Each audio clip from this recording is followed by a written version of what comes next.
Hi Oxford Terrace, this is the Midweek update. There's about 6 things today.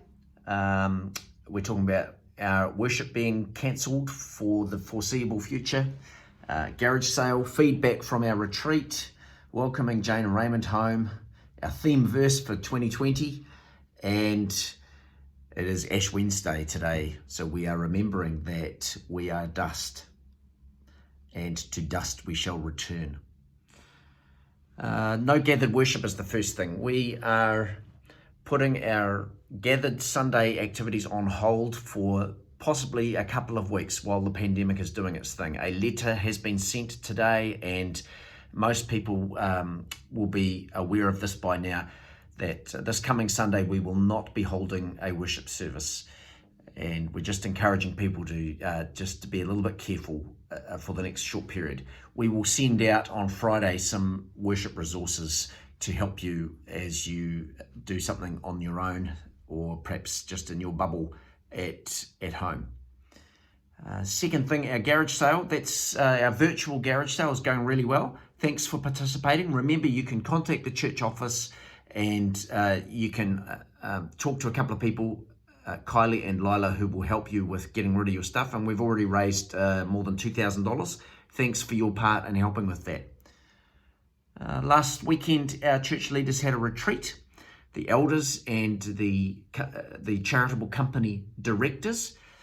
Lots of stuff went on, a lot of unity as we understand together what our purpose is, as elders governing the work of the church, as directors ensuring that the company is being run in accordance with its stated aims. A lot of unity there.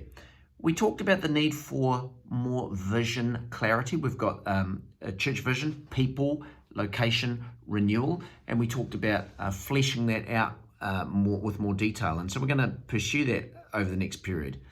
We talked about the development possibilities of Kanuka Hope Still Limited, our company. A lot of people throughout the South Island in Baptist settings are interested in the help that can be given by the company, and so we're going to look at how that could happen without running before we are walking. And we talked a little bit about the project next door, the building exercise and how we're funding it, and that in general it's going okay. There are some possibilities for releasing some more funds that we're looking at, and thank you for your part in helping to fund it. We also talked quite a lot about discipleship in this pandemic setting and in the 21st century, and how it can be a real challenge.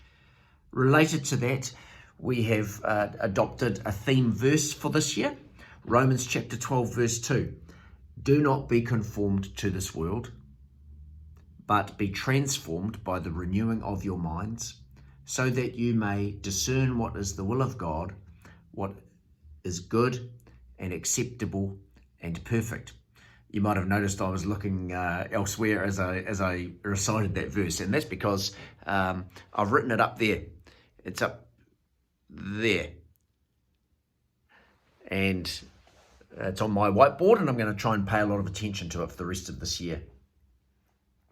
This Friday, we are delighted to be welcoming Jane and Raymond back. They've been stuck in Brisbane, but now flights have opened up and so forth, and so they'll be back this Friday. And after a short period of hunkering down, I don't think they'll be hunkered down for too long, but it's going to be really thrilling to welcome them back into our midst, and we're thankful to God that they have been able to get back home to carry on with the work here at Oxford Terrace. Those are all of the things. The last thing I wanted to say is, it's Ash Wednesday.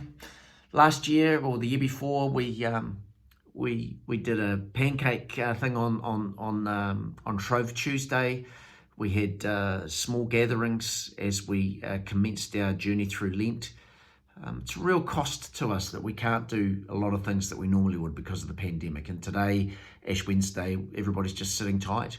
We're not gathering in the ways that we might normally do. I pray that God would meet with you on this commencement of Lent. The idea is that we are facing our pathway towards the cross, towards Easter now. We are being a little bit more reflective. What has God done for us in the work of Christ, and the cost that this is to God?